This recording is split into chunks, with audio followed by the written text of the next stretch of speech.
네, 안녕하세요. 여쌤입니다.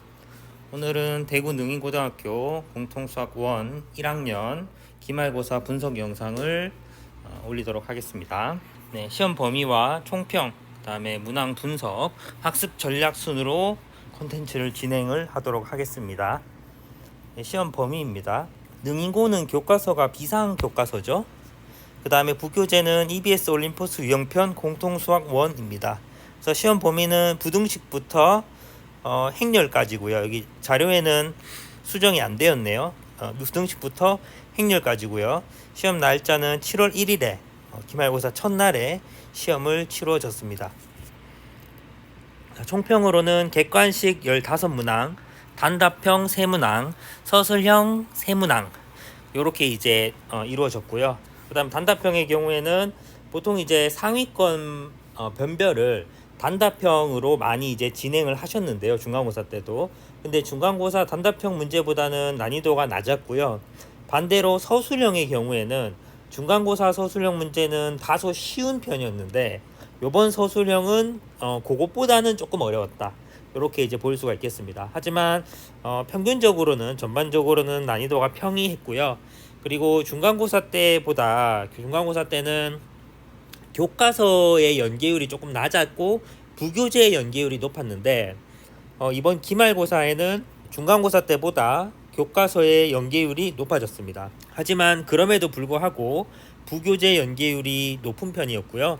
다만 부교재 비연계 문항, 그러니까 교과서와 부교재에 나오지 않는 문항은 한 2문제 정도밖에 없었습니다.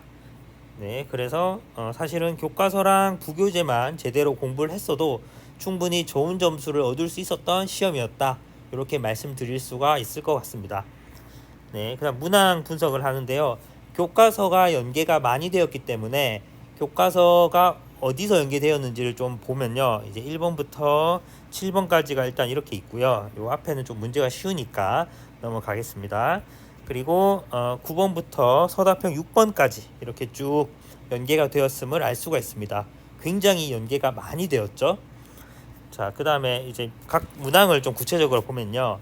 10번의 경우에 이제 요 문제는 오른쪽이 이제 교과서 연계고요. 왼쪽이 실제 시험 문제인데 보시면 행렬 A에 대한 숫자만 달라졌고 문제는 완전히 똑같이 나왔죠. 그죠?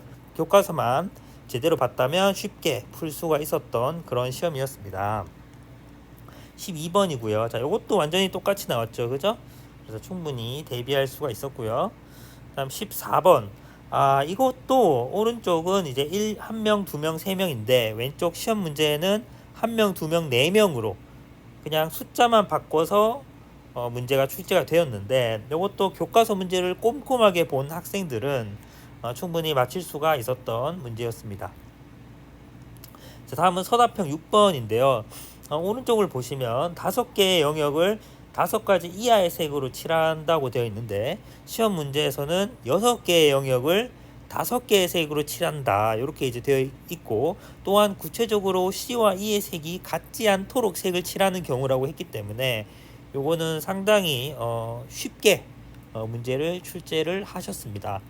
제가 시험 전날에 직전 보강할 때 설명을 해줬음에도 불구하고 학생들이 많이 맞히질 못했어요. 이런 어떤 조금 응용이 많이 된 이런 문제도 있었다 이렇게 볼 수가 있겠고요. 자, 다음은 부교재 연계인데요. 부교재도 많이 됐죠, 그죠? 거의 단답형, 서답형 문제에서는 부교재에서 거의 출제가 되었고요. 그래서 13번을 보시면 오른쪽이 이제 연계 문제인데 오른쪽은 A, B는 서로 이웃하고 B, C는 서로 이웃하지 않도록이라고 이제 되어 있죠. 하지만 왼쪽에 시험 문제를 보시면 A, B, C끼리는 모두 이웃하고 B, C, D끼리는 서로 이웃하지 않도록 이렇게 해놨죠. 그래서 조금 더 어렵게 꼬았다. 이렇게 이제 볼 수가 있겠습니다. 자, 그럼 서답형 1번인데요. 이것도 부교재의 이제 행렬 쪽의 고난도 문제에서 이제 출제가 되었음을 알 수가 있습니다. 그래서 요번에 이제 문제들을 조금 보면서 느낀 점은 경우의 수와 행렬 파트의 경우에는 학생들이 많이 어려워하는 파트이기 때문에 대체로 교과서와 부교재에서만 냈고요. 교과서랑 부교재 비연계된 문제에 대해서는 부등식에서 2문제가 출제가 되었습니다. 자, 다음은 이제 서답형 3번인데요. 이것도 오른쪽이 부교재고 왼쪽이 이제 교재인데, 오른쪽은 남학생이 1명 이상 포함되도록 대표 2명을 뽑는 경우라고 한다면, 왼쪽은 남학생이 2명 이상 포함되도록 대표 3명을 뽑는 경우의 수기 때문에 이것도 정말 유사한 문제죠. 그래서 연습을 잘 해놨다면 충분히 맞힐 수가 있었던 문제입니다.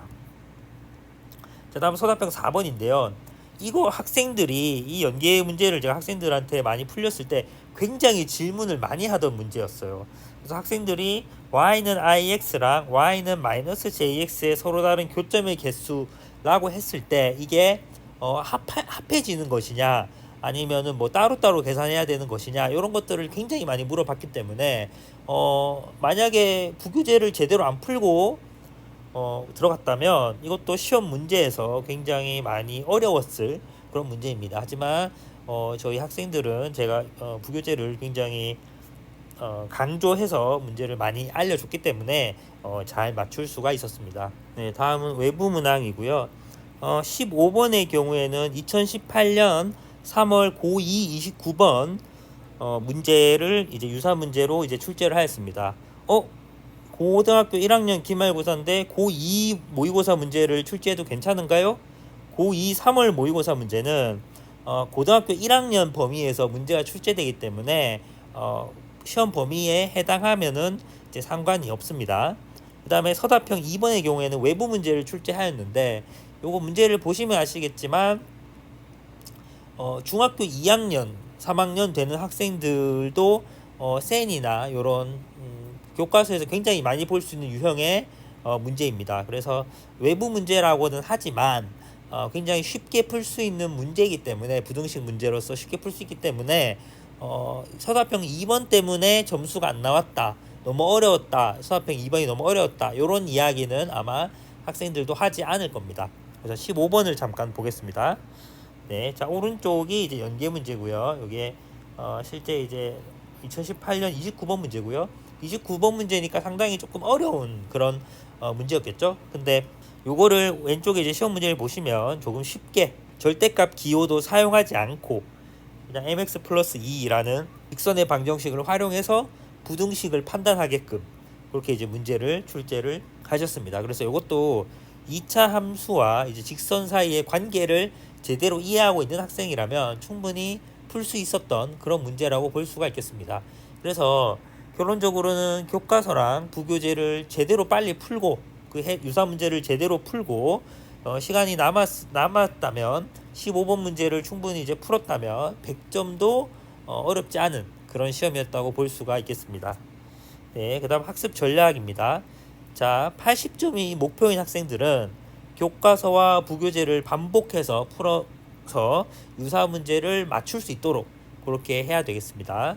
그 다음에 90점이 목표인 학생들은 교과서와 부교재를 반복하더라도 유사 문제인데 조금 응용이 어렵게 됐거나 이런 문제들은 틀릴 수가 있습니다. 그래서 그런 문제들을 맞추기 위해서 응용력을 배양을 해야겠죠, 그죠? 그래서 응용력을 키우기 위해서 조금 더 이제 사고를 많이 하고 이제 그런 연습을 방학 때나 조금 시간 많을 때, 학기 중엔 시간이 없기 때문에 방학 때나 시간이 많을 때 조금 더 시간을 들여서 고민을 하고 사고하는 그런 습관을 들이면 좋을 것 같습니다. 그리고 100점이 목표인 학생들은 아까 보여준 15번 같은 문제들을 맞춰야 되기 때문에 모의고사 기출문제를 연습을 한다면 교과서 부교재 응용 문제를 맞추고 모의고사 기출문제까지 연습을 한다면 충분히 100점도 가능할 수가 있겠습니다. 네, 이상 요쌤이었습니다. 네, 경청해 주셔서 감사합니다.